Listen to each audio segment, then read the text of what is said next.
Welcome, hunters, and be prepared for immortality! Yes, we're now sat at over 1,000 defense passively, and yes, you're about to see 4.5 minutes of completely AFK against Teostra. Enjoy!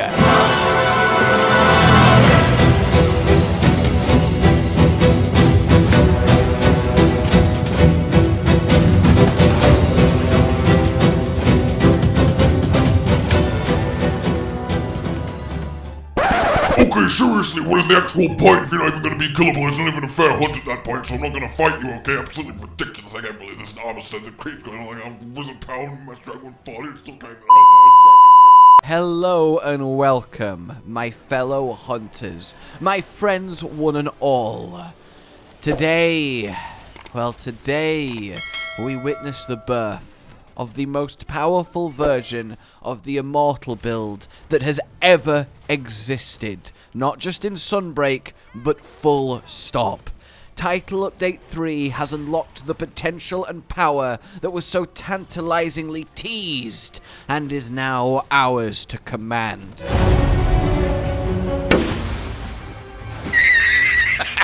This is ludicrous. Be prepared to erase the word cart from your vocabulary, because god damn it, it is now superfluous to requirements. Where to even begin? I mean, killing a afflicted, scorned Magnamalo without having to touch a heal the entire hunt, and still doing it in around 15 minutes, which at this point, with Afflicted 7's health, with how brutal they are, especially Afflicted Scorned, I mean, it was just the most comfortable, wonderful experience, and I mean, you're seeing it. Never mind existing AFK against Teostra for so long he gets bored and changes zones. Teostra, and I'm sorry to say this, is a bastard! Hey! Oh, well, no, he's right, I am. This thing is beautiful, and honestly, I could shed a tear looking at the skill list. So let's get straight to it, shall we? What actually was the problem, and what has this title update solved?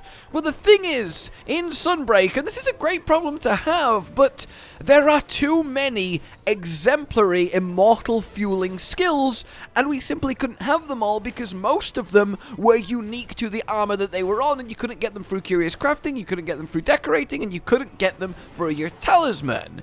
We wanted skills like Kushala Blessing, which is a requirement. We want skills like Embolden for an extra 40 defense. We want skills like Intrepid Heart to completely negate an extra hit every now and then just for a cherry on top.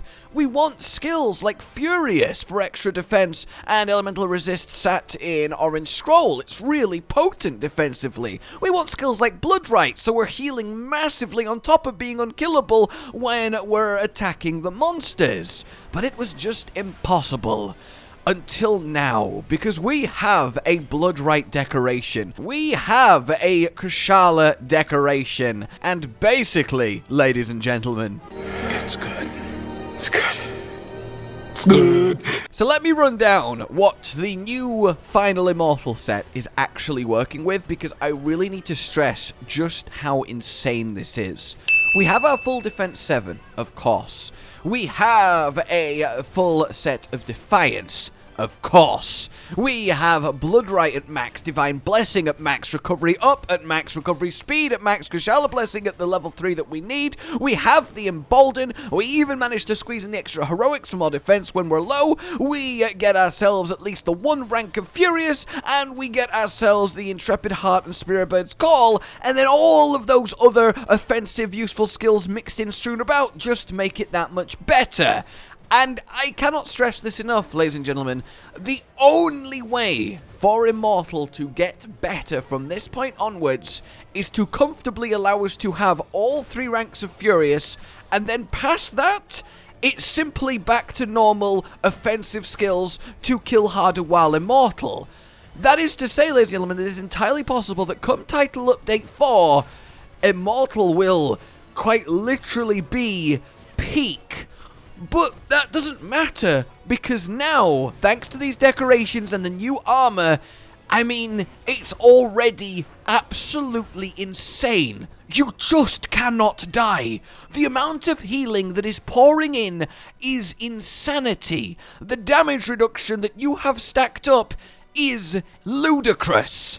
And all that said and done, you have a fairly solid damage output too, because again, we have a really weirdly okay amount of offensive skills given what we're doing here. And basically, thank you Capcom, because oh, I am happy. Anyway, so let's stop beating around the bush and get to the set we are now running. And it goes thusly. The weapon remains the Chameleos weapon, or if you don't have a Chameleos weapon for you, well, choose the best poison weapon you have available. The main thing that will define it is volume of slots on the weapon. This obviously gets augmented even further with more attack, and that's all well and good. Then we have the new Risen Kushala helm. The Wyberg Whisper is obviously nice, as is the Wind Mantle, though mine is Curious crafted away, and it also just has massive amounts of base armor. Please remember to upgrade all of your armor here to maximum, as we can go seriously high now, which is obviously what we need for Immortal. And it also has great slots. Then we are forced, but it's not really bad because they're great pieces of armor, to use triple Violet Mizutsune to get that triple Embolden. This is where it's at. This gives us a beautiful defensive kick, but also gives us massive amounts of decoration space and a healthy offensive injection too. It's just chef's kiss. Yeah, boy. And then we have the Flaming Espinas boots, because that's the only way we're going to get Intrepid Heart, so that is pretty much locked in for us, but again, that's no bad thing, because they are a quality pair of boots. Talisman-wise, this is where it gets interesting in Title Update 3. Basically, because we can now target with Aurora Heroics specifically, and Heroics is kind of that final pièce de résistance skill, as it just gives us a bit of extra damage and defense should we ever somehow inexplicably reach 30%. It is technically an immortal skill up to level 3, so we do want it. We can now target it and get the best talisman possible from that target. Basically, guys, to reach the skill list that we're going for here, your Talisman and Curious Crafting collectively needs to add a +9 to your build. So, Curious Crafting Talisman giving you 9 skills that you care about, which sounds like a lot, but the game considers most of the skills we're after low-value skills. And with the new Curious Crafting, it's even easier to get them than ever. In fact, looking at my Curious Crafts, I've got Recovery up on the boots, I managed to get a rank of Furious on the waist. Technically, then, you could get all 3 Furious from Curious Crafting, which would be peak without actually even needing Title Update 4, God forbid.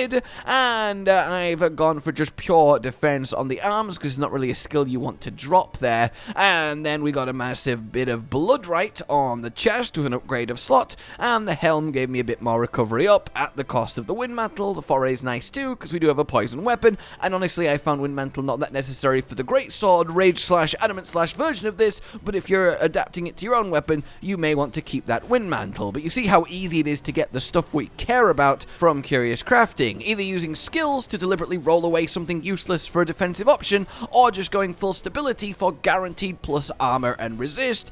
It's very good for what we need. So if we decorate it all up, then we get to the skill totals we're after. This first one that I'm showing you now, is it decorated assuming no Curious Crafting has happened, so you can have a base point to start with, and then this one, is it decorated allowing for my Curious Craft rolls, giving us this ridiculous set of skills that are doing the ridiculous things that you've been seeing it doing against this afflicted, scorned Magnum Marlowe. And really, that's all there is to it. Have this armor set, have the Curious, the Talismans, decorate it out, and then just go psychopath mode on the monster. And I really can't exaggerate this enough. You do not need to heal. Make sure you bring with you 2 heal cats that are set out exactly like this, just for that extra little bit. they will keep you topped up, and they help run the engine of this build as well. And talking of bringing two companions with you on the hunt, because we can now bring followers on any hunt, if you really want to go the extra mile with Immortal here, bring Hinoa and Minato on Hunting Horn as an extra pair of supports on legs, and that coupled with your cats, coupled with your set, it's silly, okay? It is silly. It's so silly. And then just attack the monster. Attack the monster. Attack the monster. Attack the monster. Do not stop attacking the monster. You will not take enough damage to feel threatened. You will heal more than the damage you will ever take, and just keep attacking the monster. Obviously, don't play completely, mindlessly. If something bad is happening for whatever reason, deal with it. But literally, I killed this entire skull and afflicted Magnum Aloe without needing to do anything other than just constantly attack.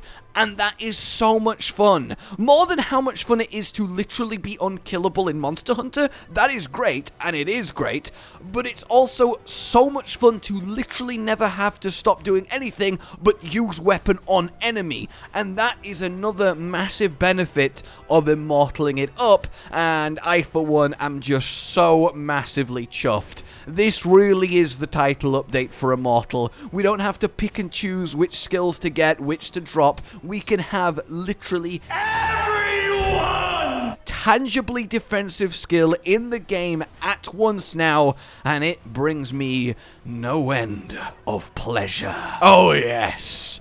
Alright then, ladies and gentlemen, I hope you have found this so very useful, fun, and inspiring. Please let me know how your own Immortal journeys do take place. For now then, like if you enjoyed this, subscribe and hit the bell for more. Consider supporting the future of the channel on Patreon down below. And until we meet again, a goodbye.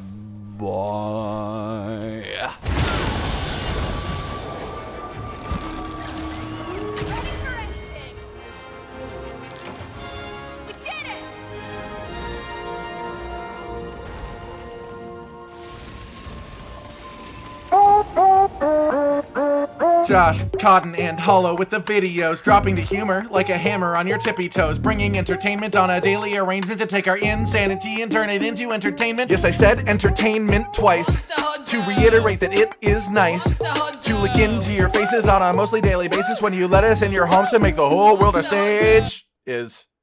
Goodbye.